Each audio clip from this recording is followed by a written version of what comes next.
اذان کے وقفے سے پہلے ہم ڈسکشن کر رہے تھے یہ تیجا، 40واں، 10واں، جمعراتیں، برسیاں، 11ویاں، 22 رجب کے کنڈے، محرم کی نیازیں، میلاد کی نیازیں، سب کی سب یعنی ایکٹیویٹیز خود سے دین میں داخل کی ہوئی ہیں، ان کو خود بھی پتہ ہے۔ اب تو نوبت یہاں تک آ گئی ہے کہ ایون 40ویں کے کارڈ چھپتے ہیں، جس طرح آپ کے شادی کارڈ ہوتے ہیں، اخبارات کے اندر بڑے بڑے اشتہارات چھپتے ہیں۔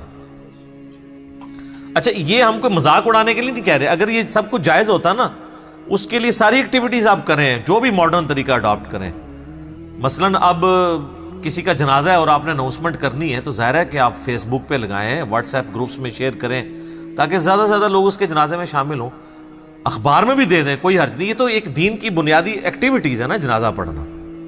ہم ادر دین وہ باتیں کر رہے ہیں کہ نبی علیہ السلام کی مبارک 3 بیٹیاں جوان شادی شدہ آپ کی مبارک زندگی کے اندر فوت ہوئیں، آپ نے کسی کا تیجا، 40واں، 10واں نہیں کیا، بلکہ آپ یہ جو لوگ کر رہے ہیں ان سے صرف سوال پوچھیں کہ نبی علیہ السلام نے اپنی کس بیٹی کا تیجا، 40واں، 10واں کیا ہے، تو آگے اس کی جو شکل بنے گی نا، اس سے آپ آئیڈیا لگا لیں کہ اس کے پلے کوئی شے نہیں ہے۔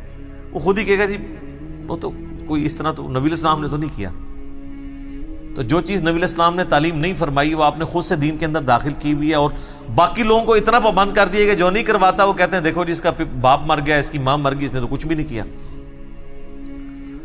اور پھر مدرسوں سے باقاعدہ، اب مجھے نہیں پتا، کئی سال پہلے تک تو یہ جب ہم چھوٹے چھوٹے تھے اس وقت 300 روپیہ تقریباً ریٹ تھا، پھر بڑھتے بڑھتے اب تو شاید 1000 روپے تک پہنچ چکا ہو ریٹ ایک قرآن کا، اور مجھے تو لگتا ہے یہ 1000 روپے میں بھی سستا ہے قرآن اگر دیکھا جائے۔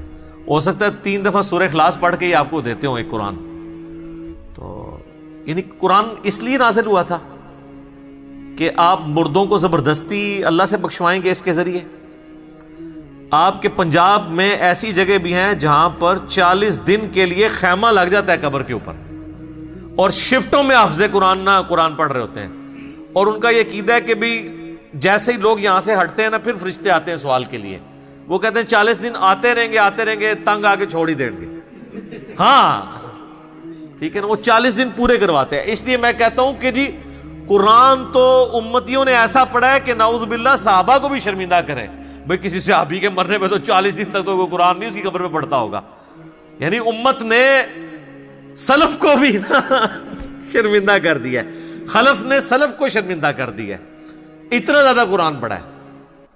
اور ان لوگوں کی قبروں پہ جنہوں نے اپنی زندگی میں قرآن کو اتنا سیریس نہیں لیا کہ وہ قرآن پڑھ کے دیکھیں کہ اللہ تعالیٰ ہم سے کیا ڈیمانڈ کر رہا ہے، ان کے بارے میں تو اکثریت کی تو یہی حالت ہونی جو سورۃ الفرقان میں آیا ہے، آیت نمبر 30 کے اندر، وقال الرسول یا ربی ان قوم اتخذوا هذا القرآن مہجورا۔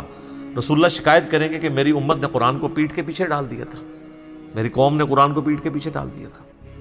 صحیح مسلم میں حدیث ہے، القرآن حجت لک او علیک، یا قرآن تیرے حق میں حجت ہوگا یا تیرے خلاف حجت بنے گا قیامت والے دن۔ تو یہ بڑا خطرناک معاملہ ہے بھائی، قرآن آپ نے خود کھول کے دیکھا نہیں ہے۔ بڑا کہا جاتا ہے جی قرآن سب سے زیادہ پڑھی جانے والی کتاب ہے، لیکن قرآن سب سے زیادہ بغیر سمجھ کے پڑھی جانے والی کتاب ہے، یہ اس کا تاریخ پہلو ہے۔ آپ کوئی اخبار اور میگزین بھی بغیر سمجھ کے نہیں پڑھتے۔ آپ دیکھیں پرانے زمانے میں جو بوڑھے پڑھے لکھے نہیں ہوتے تھے نا، تو وہ دکانوں پہ جا کے نا کوئی ایسا بندہ ڈھونڈتے تھے جو اردو پڑھ سکتا تھا، تو اسے اخبار دے کے کہتے تھے کہ پڑھ سنا آج کیا خبر میں ہے۔ لیکن وہ جن بابوں کو آپ یاد کرتے ہیں نا، ان بابوں کے بارے میں آپ کو یہ کبھی نہیں ملے گا کہ انہوں نے کبھی قرآن پکڑ کے مولوی کو دیا ہو کہ پڑھ بتا، مجھے بتا اللہ نے کیا لکھا ہے۔ بزرگ ساڈے ماشاءاللہ جتنے بڑے پرہیزگار سے سانو پتہ ہے، لوگ ویسے بزرگوں کو یاد کر کر کے روتے ہیں۔ اسلام نے جتنا اچھا دور یہ دیکھا ہے نا صحابہ، تابعین، تبع تابعین کے بعد، پچھلی 1000 سال تاریخ میں اسلام پہ اتنا اچھا دور نہیں آیا کہ ہر بچے کے موبائل میں قرآن بخاری مسلم ترجمے کے ساتھ موجود ہے۔ ہمارے تو بزرگوں نے کیا، ان کے ٹیچرز نے جن سے وہ قرآن پڑھا کرتے تھے وہ بھی خالی ناظرہ ہی ہوتے تھے، ان کو پتہ ہی نہیں تھا کہ قرآن کے اندر کیا لکھا ہوا۔ بہرحال یہ یعنی اس طرح کی رسومات چل رہی ہیں، اور باقاعدہ آپ دیکھیں میت کے اوپر وہ سوگ کرتے ہیں۔ سوگ تو ٹھیک ہے، بخاری مسلم میں حدیث ہے کہ میت کے اوپر 3 دن سے زیادہ سوگ نہیں ہے، سوائے بیوی کے وہ اپنے خامند کے مرنے پہ 4 مہینہ اور 10 دن سوگ کرے گی. 3 دن سوگ کرنا ہے آپ نے، بالکل وہ تو درست ہے. لیکن وہاں جا کے وہ پھر الفاتحہ کہتے ہیں اور 1 دفعہ سورۃ الفاتحہ، پھر 3 دفعہ سورہ اخلاص پڑھ کے تو مردے کو وہ ایصال ثواب کرتے ہیں. اور جتنی دفعہ کرتے ہیں وہ مطلب وہ کر کے کرتے ہیں. دعائیں مغفرت کریں آپ، میں نے دعائیں پہلے بتائی ہیں. اس طرح قرآن پڑھ کے بخشنا تو ثابت نہیں ہے. اور اولاد اگر خود پڑھ رہی ہے قرآن تو وہ آٹومیٹکلی ثواب ملے گا. اولاد کو تو بخشنے کی ضرورت بھی نہیں، اور اس کے لیے ماں باپ کا مرنا بھی ضروری نہیں، زندگی میں بھی ان کو ثواب ملے گا. پھر وہ کلمہ بھی پڑھا جاتا ہے. کہتے ہیں 70,000 دفعہ کلمہ جس نے اپنی زندگی میں پڑھ لیا وہ بخشا گیا. اور کئی جو بوڑھیاں ہیں، بوڑھے ہیں، انہوں نے اپنے لیے پڑھ کے رکھے ہوتے ہیں اور ایکسٹرا پیکج بھی بنا کے رکھے ہوتے ہیں. انہوں نے اپنے کوئی قریبی فوت ہو جائے نا تو اس کو کہتے ہیں یار یہ میری طرف سے 70,000 دفعہ، مراد یہ کہ یہ لے جنت کا ٹکٹ. اور یہ بڑے بڑے ذمہ دار علماء نے یہ کام کیا. آپ فضائل اعمال ذرا کھول کے دیکھ لیں، اس کے اندر ایک واقعہ موجود ہے. نبی علیہ السلام کی وفات سے آلموسٹ 650 سال کے بعد کا یہ واقعہ ہے، کیونکہ وہ شیخ قرطبی جو ہیں وہ ان کا ٹائم پیریڈ یہی بنتا ہے. وہ کہتے ہیں جی شیخ قرطبی کا بیان ہے. شیخ قرطبی کو بھی بیچارے کو نہیں پتا ہوگا، اس کی طرف ایک منسوب ہے.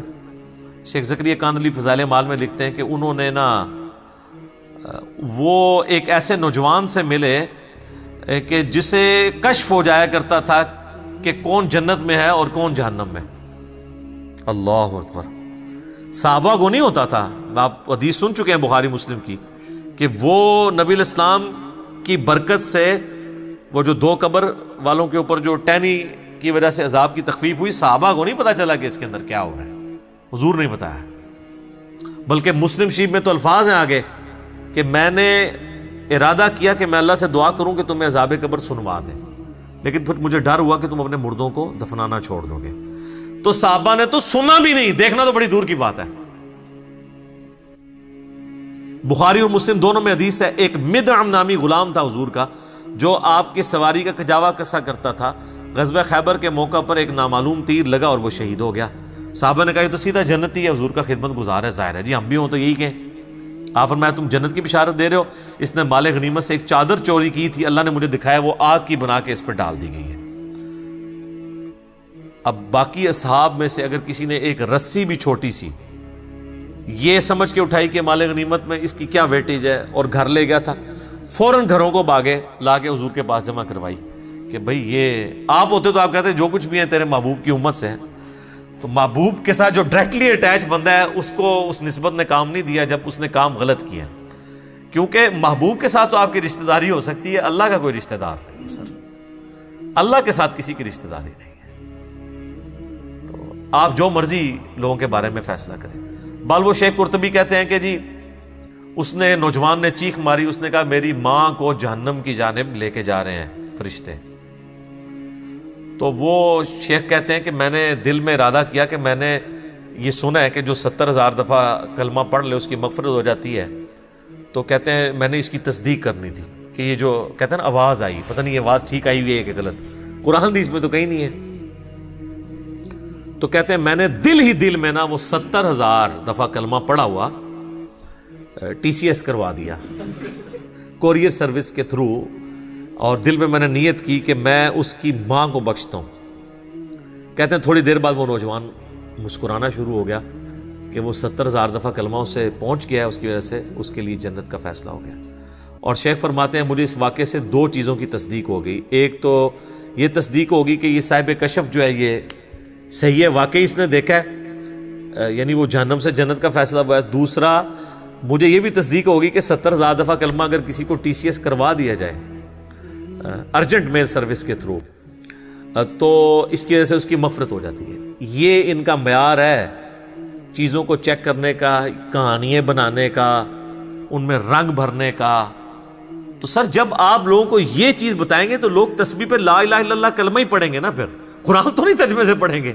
اتنی ٹینشن لینے کی کیا ضرورت ہے کہ قرآن ترجمے سے پڑھو پھر اس پہ عمل کرو پھر اس کی تبلیغ کرو. اس کی بجائے چپ کر کے 70,000 دفعہ کلمہ پڑھ لو، دیٹس آل. اور آپ پڑھ لو اور سب کی طرف سے ایک دفعہ پڑھ لو، عیاشی کی زندگی گزارو. کس غیر محسوس طریقے سے انہوں نے امت کا جنازہ نکالا ہے. اسی کی آپ باقیات آپ دیکھ لیں، پھر لے کے بیٹھے ہوتے ہیں گٹلیوں پہ. وہ کہتے ہیں 1.25 لاکھ دفعہ آیت کریمہ،